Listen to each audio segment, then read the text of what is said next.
Welcome to August, and we are going to be talking about leadership and everything leadership this month. But before we get started, Dr. Jess, what's in your glass today? Well, this morning I am drinking a cup of coffee in my mug so I keep it nice and warm because temperature for me is key. I don't like it too cold. Can't do that. Has to be warm. So anyway, Dr. Bobbie, what's in your glass? I am having good old water. Just increasing. I find if I drink a lot of water in the morning, I do better because I don't do well at drinking a lot of water in the evening. So water with meals and water in the morning is my go-to. Gotcha. I like that. So we are going to be talking all about leadership. And Dr. Jess, I know you have done so much with leadership, both in managing different physical therapy and yourself, things like that. So let's where do we want to start? What's a great way to start when you're looking at leadership? Because I think a lot of us, we know the word leadership, we've been around it, we can tell you people that are leaders, but like, what is leadership? So the way I see leadership really isn't necessarily like the CEO of the company is the only person that employs leadership strategies. Really, leadership is just how you make decisions, right? Like more or less, it's constant decision making, and from that, it's getting the cause and effect. And so you can apply leadership strategies to how you parent, how you run your household, how you work with other, coworkers, teammates, or employees. All of it is just you're using different leadership styles and strategies. And so I've, just through the years, like when I was in undergrad, I was leader in multiple organizations. And so kind of learning from that younger age of like, how do I get this group of individuals to like work together as a team to achieve a common goal, right? Same thing in athletics, right? So when I was younger, it was more about sports and clubs and things like that. And as I started progressing through my career, it's more of like, you start trying to get strategies in a clinic, like how do we keep the schedule full, how do we work on cancellation rates, how do we, and as my role within the clinics grew, it was more and more goals that we're constantly trying to achieve and more people that you're trying to use to achieve said goals. And then starting my family has been very similar. So now I've got these little ones that we're trying to like raise into big ones that know something meaningful and are decent humans. So it's the same mindset of like, how do you make decisions based on how are you going to interact with whoever it is that you're interacting with to reach whatever goal you want to reach. That's leadership. It really doesn't have to be just in the workplace. You can be pretty strategic with other aspects of your life as well. So sorry, go ahead. I was gonna say this. When I coached gymnastics, I always tried to teach my kids, it's not the highest level that is the leaders, it's the hard workers, it's the good examples. Like you don't need to be the oldest, you don't need to be the highest level. Anyone can really be a leader within a group. Absolutely. Like it's just how you carry yourself, where you just lead by example. People have heard that all the time. It's how you make your decisions based on how you know that you need to move forward. Other people see that and they're like, oh, that's cool. And then all of a sudden you start a trend or whatever, whatever it might be. So what we're going to do is we're going to talk about what are the 7 classic leadership styles. There's so many leadership styles, but like we're going to talk about 7 classic styles. Then we're going to talk about what are some principles to go off of. And then we're going to meld that into thinking about things from a situational perspective and a mindfulness perspective. So I think where we fall short sometimes when we're talking about leadership is this is a type of leader you should be. These are the pros and cons of this leadership style, and therefore this is how you implement it. And that isn't real, right? Right. So in real life, we're dealing with different personalities, different ability levels, different buy-in amounts. Like the person that you're working with, how much are they committed to the purpose, the cause, the goal, whatever it might be. So whatever situation you're in, really being able to apply different styles based on the situation, including a mindfulness component of how am I entering the space, is going to actually help you reach your goals and work better with the people around you. And so that's kind of the point of the podcast today, is to say, don't, like I always say, don't put a ceiling on my head. Get that thing off of me. I'm not just this. I can be this or this based on the situation that I'm in. So I don't like being closed in. And sometimes, we feel like we need to conform and fit this mold. And then we are like, oh, now I feel like I can't grow. Because you can't, because you're inside of a mold. Get out. Go. And with that, I think it's important when you're talking about situation stuff is to know what your go-to is, like where your body's naturally going to fall in one of these 7. And so to just be aware of like, what are your natural tendencies? Right. So, oh, go ahead. Your strengths. Like wherever you're strongest, employ that to the best you can, and then work on your weaknesses. And that's the mindfulness part. Love it. Yeah. So Dr. Jess, let's start. Tell us a little bit about the first one, which is authoritarian. Yeah. So authoritarian is where we think of that, like, my house, my rules, I make the rules, you follow them, you underneath me have no say. So this is a very antiquated way of thinking about leadership. So it's not necessarily, it does not have proven success, and the buy-in is low, and typically the resistance is high. And so we don't encourage this style. So there's much better ways to be able to actually educate and guide and lead without just having this blanket black and white, this and not that. And this is all research based. I've done a whole training manual on leadership. Lots of work went into this. And so really, like it doesn't bode well, and especially in current day. We have been taught to think and ask questions, and that's not this like entitlement thing, right? It's okay. We'll be talking about that. Like, it's okay for somebody to ask a question that feels scary, and that we have to answer with like logic and reason, because they're wanting to understand. So understanding, is this meant to be disruptive, or is it meant to actually better understand? So really understanding the person that you're talking to and where they're trying to really grow and learn might be not a bad thing. Oftentimes we're like, I said the rule, therefore do it. Yeah, that's where you get the kickback. So yeah. I was gonna say, so someone that finds themselves being that way, what are some good steps for them to work on? Yeah, so what I would say is always consider yourself in the other person's shoes, right? So consider their experience, and that's the mindfulness part. And so when we're practicing mindful leadership, you're really thinking about like, how can I get them to understand what I'm saying? And that might mean very, very different things for very different people. So some people really love to be delegated to. Just tell me what I need to do and I will do it. Don't give me the why. I don't care. I'll just do it. Right. And so if you bore them with the why, they're like, la, la, la, la, la, la, la, la, la. They don't care. They really just want a task list. So that's okay. Right. Like, it's really okay. Like, there's nothing wrong with that. They feel productive. They finish that list. They are like, yes, look what I got done. I achieved X, Y, and Z. And so fine. You've got the other people that are like my son, who's a little mini me, who's like, why? But why?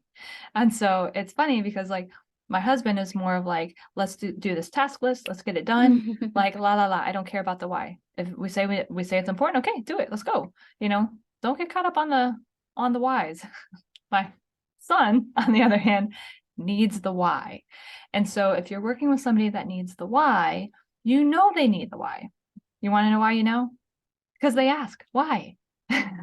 So it's just kind of really working with the person. So if you have rules, and it's good to have rules, and it's good to have boundaries, and it's good to have structure, but you've got to understand who you're talking to. And so employing different leadership strategies based on the person is going to really be much more effective. And so there isn't one way to get yourself out of an authoritarian leadership style. It's multiple ways. It's really kind of understanding who you're communicating with, more or less. When this comes to a big team approach, that's different because you can't just be one-on-one all the time. Like, you really do need to have some sort of strategy and structure. And so I'll go through a couple of those different ways to do that when you're talking about like, team management versus individual. So yeah, because you can't like each employee, like each, Right. it's, if you've got a team, you're going to spread yourself so thin, which is another thing we're going to talk about. Yeah. Um, So let's go on the second one. So bureaucratic leadership. What can you give us a little, what is that? So that's kind of talking about like, this is how we've done it. We've always done it this way. And it's based on very strict policy and procedure that doesn't change or conform to times. So again, this is antiquated. So we need policies and procedures, and we need to learn from the past, but we also have to be able to change with progress. So like healthcare, specific example, like we had to go to EMRs, electronic medical records, and off of paper charts. And so when I was a new grad, I worked in one clinic, and they were like, yes, like we love this. We love like this ability to grow, like EMR is going to help us with efficiency. So their lens of looking at this mandate of having to change was like actually somewhat healthy. And then I was working in this other clinic who they were like, nope, we've never done it that way. We're not doing EMR. We're gonna do everything we can to get out of it. And it's like, nope, we've never done it. We're not going to. This is how we do things, and we don't change. And so it's not really great to to I mean, it's good to have policies and procedures, and it's good to have a way of doing things, but it's not great to not be able to conform either. Mhm. So again, that one's like out. Research doesn't support it. So moving on. Moving on. So moving on, let's move on to a democratic leadership style. So democratic is where employee or family member or whoever, group member, gym members, team members, whoever is in this said group, their ideas are included when decisions are made. So democratic style, there's pros and cons. So the leader sometimes can get a little bit delayed in making a decision if they're trying to get everybody in this group to come to one consensus. So that's where democratic leadership style sometimes can fall short, because that might not happen, right? So, but we can do democratic leadership style with still having the leader taking in all of the opinions and thoughts and concerns, and using that to help grow the entity of whatever it might be. And so there still has to be, if it's going to be effective, there has to be somebody that's really driving that ship to keep the logic and reason inside of it without like months of deliberation on one specific thing, right? So that doesn't really work as far as an efficiency standpoint. However, the pros of that are you get improved buy-in. So your employees, your team members, all those people, right? If they feel like they have a say in what happens and the rules or policies and procedures or structure that is they are supposed to be following and implementing, they're way more likely to buy in because they were part of it, right? So that's the whole, if we want to get out of authoritarian and we want to actually improve how things are running and functioning and improve buy-in, improve productivity, or improve output in some way, then listening can be helpful. The other thing with democratic is that the leader has one brain. You may have 10 brains in your team. So getting the strengths out of each of those brains and what they bring to the table might bring little tidbits that make it a stronger decision overall for that specific team. 10 other people are going to have different things. And so, see, it's just a way to really pull out strengths, you know. Yeah. So that's democratic. Okay. And then, so that was 3. So we have 4, which is the coaching leadership style. So tell us a little bit about that. So you would know about coaching as a Mhm. gymnastic coach. So think about that same thing in the house, same thing in a business. So it could be where you've got a mentor-mentee situation. So coaching leadership style works better with a one-on-one experience. It's really hard to do coaching when you get too many people, because then the leader gets divided a little bit too thin. But with coaching, essentially what it is that you are seeing the value and potential in the employee, the gym member, the team member, or mentee or child. You see that potential, and then you're doing everything you can to challenge to get them to rise to the next level. And you challenge them and you get them to rise to the next level. So you can do this as like an onboarding with a group that's at a similar level. What's hard is if you have a bunch of different levels to like, because now you're constantly trying to implement different challenges at different levels, and it gets a little bit hard for the person that's the coach. So it's a lot easier with a coaching style of leadership to have a similar level of experience if there's more than one person. But this is very easy to implement as a parent, right? Because typically we have a smaller number of ratio, kids to parents, to be able to kind of give them those things to reach towards. And then all of a sudden it's like, oh, wow, look what you just accomplished. This is great. Same thing with like, that's my style as a CI when I have an intern. So my style with interns is a coaching style, which is different than how I lead as far as like the business itself. That's a little bit different because everybody has a different role, a different level, so see what I mean? So situationally, I can use different strategies based on who I'm working with. And I can say, like, when I was coaching, there are days where you spend more time on one kid, and then days when you spend another. You just have to in a big group, it is very hard to get to everyone every day. So you just have to make sure you're touching. I had to make sure I was touching base with every child, throughout the day, throughout the week, throughout the event, things like that. So, right. Yeah. So then our 5th one is transformational, or like a visionary leadership style. Yeah. So visionary leaders are a little bit more of this, like they can see where they want to go, right? But there's not necessarily a lot of structure in place to get there. And so it might mean that we start making a path to get there in this manner, and then all of a sudden, boom, the path is going to change.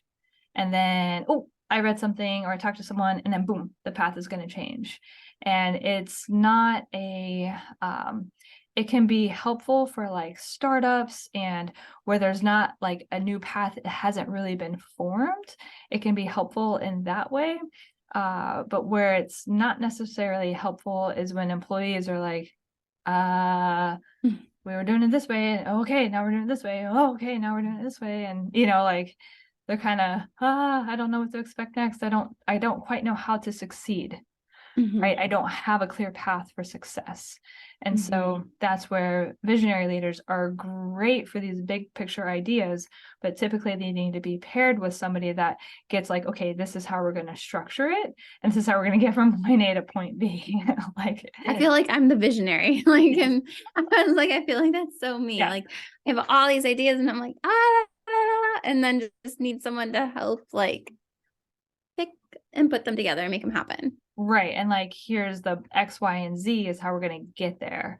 And so, so that's typically like really pairing those leadership styles together are great, because the visionary leader is going to see stuff that like the real, like in the box thinker isn't necessarily going to even consider. So it's not bad. It's just, how do you make sure that the people that you're working with are on target for that as well, and can be successful and feel successful? Like you can't change the target without like preparation, because then it feels like, that's not helpful. It's in our house, like same thing with kids, right? So if the target goal is to eat 5 pieces of broccoli to earn a sweet treat after dinner, right? So if that changes all of a sudden to something else, it's like, wait, what? Right? So like, no, like we have to make sure that we keep a clear path for success. So that's the biggest thing with visionaries. And then, so our second to last one is a servant leadership style. Mm-hmm. So it is what it sounds like. So a servant leader is going to, again, lead by example and kind of be there to constantly boost up the people around them, right? So it's not like a, hey, this is what to do, this is how to do it, and I'm in charge. It's like, hey, I'm implementing these styles and I'm doing this and I'm doing that. I want you to kind of follow me, So I'm going to lead by example. It can be a little bit hard in the workplace where there really does need to be a little bit more structure. It can be helpful in not as professional settings though. So how do you interact in that Bible study group, in that mom's group, in that even in your house, right? Like running your household, of like, if I'm going to be cleaning the kitchen, like the expectation is come in here with me, let's do this together. Let me kind of show you what it means to be part of this household, versus it being like, you need to clean that. That's authoritarian. I So feel like that goes really well with coaching, because combining it or when I was coaching, because, I have a kid that's scared of a skill, and just being like, okay, we need this skill. Like, if you want to compete this level, you need this skill, but what can we do? What can we do today to get you closer? What are your goals? Like, having that kid kind of build them up to come up with their own ideas and stuff like that to achieve the goal that we need, but not just telling them that they have to do it. Exactly. Yeah. So see that there's different ways of achieving that. Yeah. And then we've got one last one. And the last one, I'll let you. Yeah. So this is a laissez-faire leadership style. So pretty much this is like, hey, individuals around me, you kind of do what you want, So you do you, like, run how you run, take off, do what like you do best, and I'm going to be here if you need something. I got you. That kind of. So you're not actually guiding. So if you've got like a group of people that are like excellent at what they do, and they're just like, get out of my face, I'm really good at this, let me go, that would be a laissez-faire leadership style. Would be like, you got it, like, go do you. So for me, like, if I'm working with a therapist who's like got a ton of experience, is like already is like great, confident, has good continuing education, and they're just like, I need a schedule, I need a room, I need a computer. I'm like, well, do you need me for anything? They're like, no, but I'll reach out if I do. I'm like, fantastic. Laissez-faire. Get out of their face. Let them do them.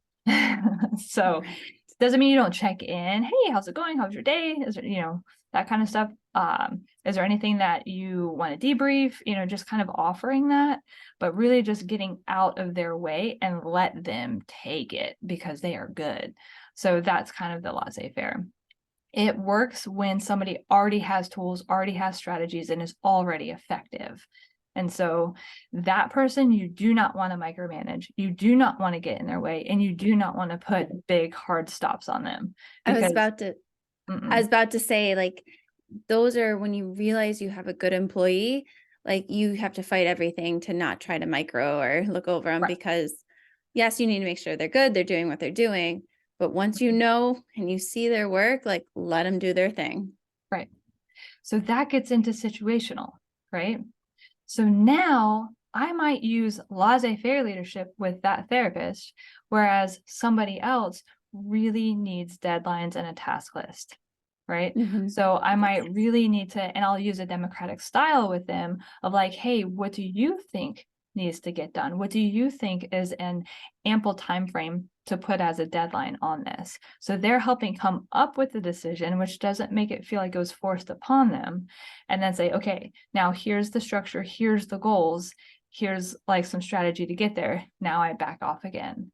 So someone else might need more democratic, where someone else might need more laissez-faire.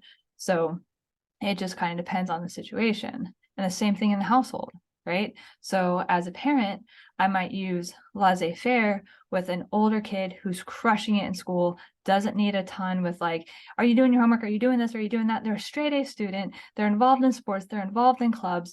They're like, the worst thing you could say to them is like, I'm disappointed. So like that teenager might be really self-driven and self-motivated and need more laissez-faire and support. Whereas someone else in the household might need more coaching to constantly get them to come up, whereas someone else might need more democratic because they really need to be part of the decisions and they need to be part of the why. So really understanding who you're dealing with, and that's the mindfulness part of what is their experience and what are they taking from what you're saying. So what is my intention in the space is the mindfulness, and then considering them. And that gets applied to situational, which then essentially is what kind of strategies that you're using. And that's kind of how you can use leadership to really think about how you make decisions. So I feel like it's kind of like I always look at it as like a healthy manipulation of right. like getting individuals to do what you need them to do in a work, business, parenting, Yeah. but having them do that agreeably with you while still be open to like listening to their ideas and not closing those ideas down. And I think that's where the healthy part comes in. Right. If you're just doing it to get them to go along with you, regardless of what the results are, the health of it, that's not good. But really Yeah, you being need to open. have intention. You need to have good intention for where you're going and why. So what is our goal, and does that make sense for our group, whatever that group might be? And then there's just some like generalized principles to consider. And so this is forgive even if you don't forget. Learn from who you're working with, okay? But don't hold grudges. If something has passed, it's passed. So we don't need to do all sorts of like, just like passive aggressive tendencies, things like that. We talked about it, it's over. Now, if that's happened once and it repeats and the behavior repeats and then it repeats and that repeats, okay, that's the don't forget part. Okay, learning needs to occur. There's that. Consider the whole, okay? So even the parts you don't like, so there might be aspects of something where we're really good at something over here, but maybe this is uncomfortable or the part we don't like to do or things like that. But you really need to consider that whole, and that's the best way that you're actually going to get to where you want to go, by not avoiding the uncomfortable or tedious or boring, and teaching your teammates to not do the same, right? Because that's what creates weaknesses. Embracing respectful dissent.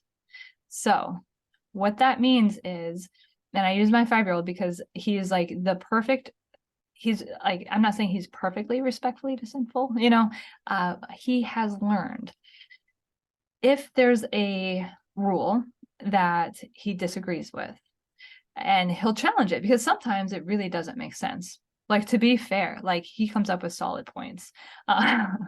So the way he says it though, and I'm trying to teach him, it's in your delivery, bud. So don't come at me with this like, I don't want to whiny voice. Shut that down. So whiny, crying, all that kind of stuff, whether it's an employee, whether it's a kid, whether it's a team, like just that, all of the emotion aside with it, like get your emotion out over there. That's okay. Emotion's fine. Now come back and tell me with words, what's your question and why? Right? Without attacking me. And then it's like, oh, that respectful dissent actually moved us forward because he pointed out a flaw. Like, you're right. Good point. I love that you brought that up. Let's go ahead and like, we're going to modify a little bit. And so now that person, you get the buy-in because they feel heard and they learned communication strategies that are effective. Right. So this whole like, but it does not fair to me. Life isn't fair. Welcome. Anyway, moving on, next point. Like, it isn't fair. It's not ever going to be fair. So if that's the only argument, next, come back with something. I'm nicer than that, usually. The next one is never stop listening and learning. Really taking in information. I learned from my 5-year-old. I learned from my coworkers. I learned from everybody around me. Like, there are so many ideas and points and things that you can bring in, and it's just going to be like helpful to keep growing. The whole point is to constantly grow. Don't get stuck in a rut. And then reject zero-sum thinking, meaning this will always be catastrophic. This will only do this. This might lead to this, or this. Whoa, right? It might lead to this, right? But what are strategies we can put in place that it doesn't do that? And so just that kind of like black and white thinking, consider gray, right? Most all decisions are gray. Unless there's a fire, put it out. That's black and white. Most other things really are gray.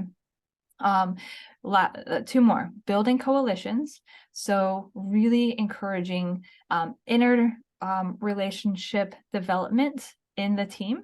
Okay, how you do that, it could be eating lunch together. It could be how you're interacting, like with kids, like healthy playtime together, mealtime together, going on family walks.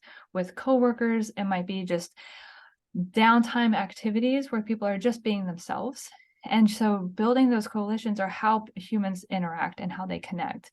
And the more connected we are, the more likely we are to actually have each other's backs and to help, again, achieve whatever goal we're trying to achieve. Feeling part of something is really good for us as humans. That's how we grow. That's how we do well.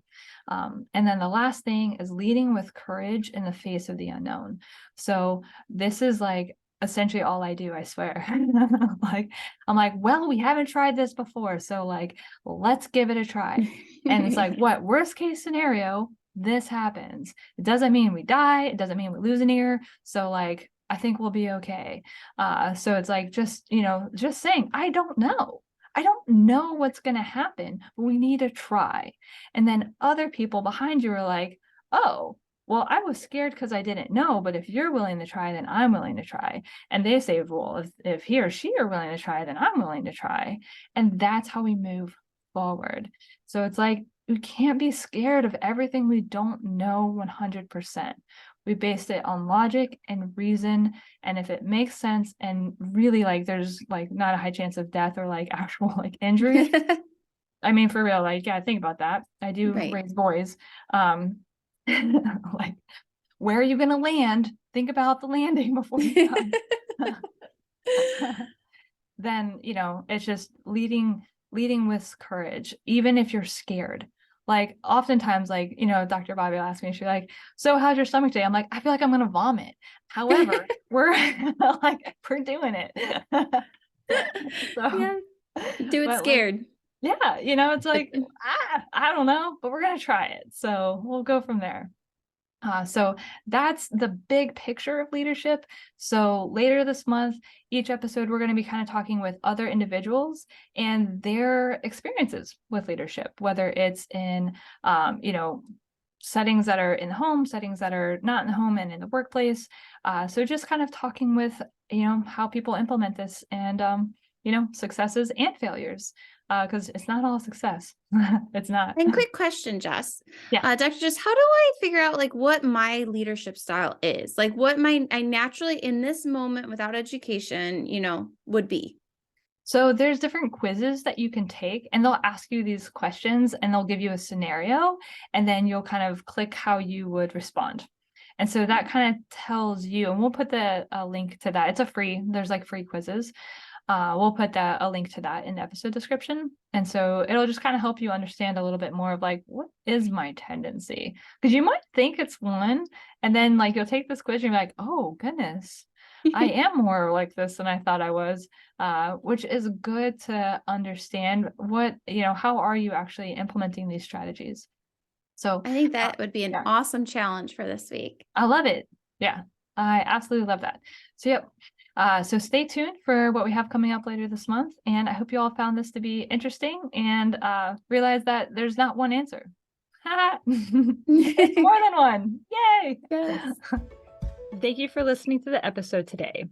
If you would like to learn more about how Two Gals can support you, then join our Two Gals Insiders membership, which can be found at www.2-gals.com. Also, don't forget, follow us on social media. We're on Facebook as well as Instagram. Okay, everybody. Bye. Enjoy your week.